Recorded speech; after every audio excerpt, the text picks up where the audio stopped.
আপনি কি জানেন একটা বাঁশের গাছ প্রথম 5 বছর ধরে চোখে পড়ার মতো বাড়তেই পারে না? আপনি যতই জল দেন, যতই যত্ন নেন, সে মাটির নিচে শুধু তার শিকড় মজবুত করে।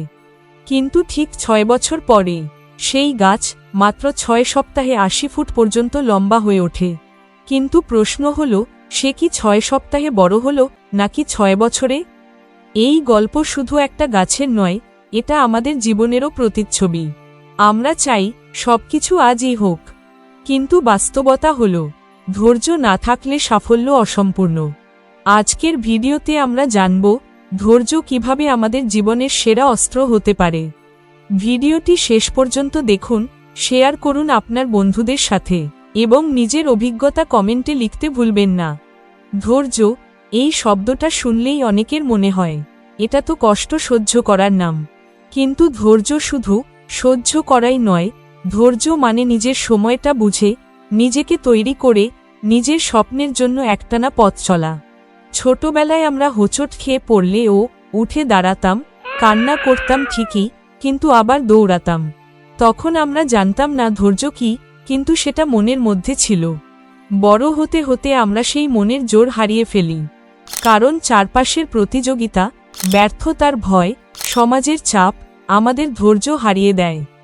তবে একটা কথা মনে রাখবেন, জীবনের সবথেকে বড় জয়গুলো আসে তখনই যখন আপনি হেরে গিয়েও থামেন না। ধৈর্যের শক্তি কিভাবে কাজ করে?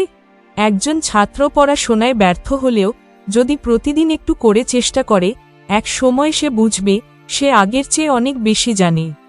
একজন খেলোয়াড় যদি বারবার হারে কিন্তু অনুশীলন চালিয়ে যায়, একদিন ঠিকই তার জয় আসে। একজন বাবা মা যদি সন্তানের খারাপ অভ্যাস থেকে তাকে ভালো পথে আনার চেষ্টা চালিয়ে যায়, তখনই সেই সন্তানের জীবন পরিবর্তন হয়। এটাই ধৈর্যের জয়। ধৈর্য মানে নিজের লক্ষ্য ঠিক রেখে ফলের দিকে না তাকিয়ে নিজের চেষ্টা চালিয়ে যাওয়া। কেন আমরা ধৈর্য হারাই?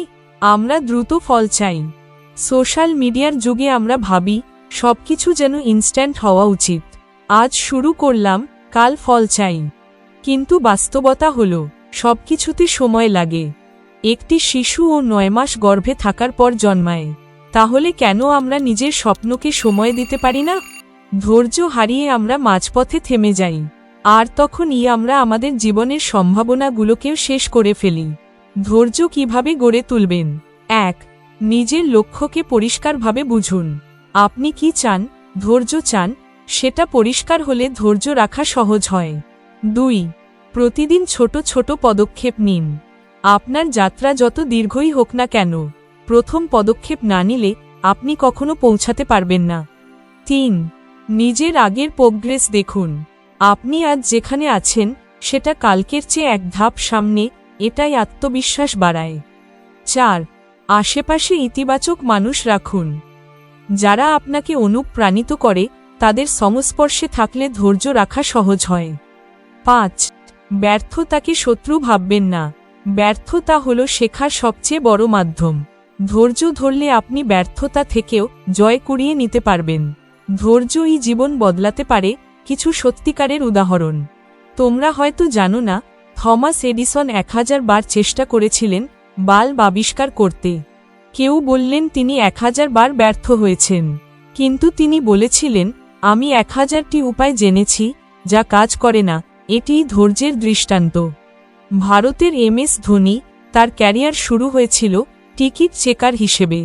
অনেকেই বলেছিল ক্রিকেট তার জন্য নয়, কিন্তু সে নিজের খেলায় ধৈর্য ধরে থেকেছে, নিজের ভুল থেকে শিখেছে এবং এক সময় ভারতের সেরা অধিনায়ক হয়েছে। ধৈর্য তাকে বদলে দেয়নি, সে নিজেই বদলে গেছে ধৈর্যের মাধ্যমে। শেষে বলি, ধৈর্য মানে আত্মবিশ্বাস। ধৈর্য মানে শুধু অপেক্ষা নয়, অপেক্ষার মধ্যেও নিজের উপর বিশ্বাস রাখা। যখন কেউ আপনাকে সমর্থন করে না, যখন নিজের ভেতর থেকেও ভয় আসে, তখনও আপনি যদি নিজের পথে অটল থাকেন, তবে আপনি নিজের ভাগ্যকে গড়ে তুলতে পারবেন। জীবনে এমন অনেক সময় আসবে যখন মনে হবে আর পারবো না। ঠিক সেই সময়েই নিজের ভেতরের বল খুঁজে বার করুন। মনে রাখবেন, যে ব্যক্তি শেষ পর্যন্ত লড়াই করে তার জয় কেউ ঠেকাতে পারে না। ধন্যবাদ।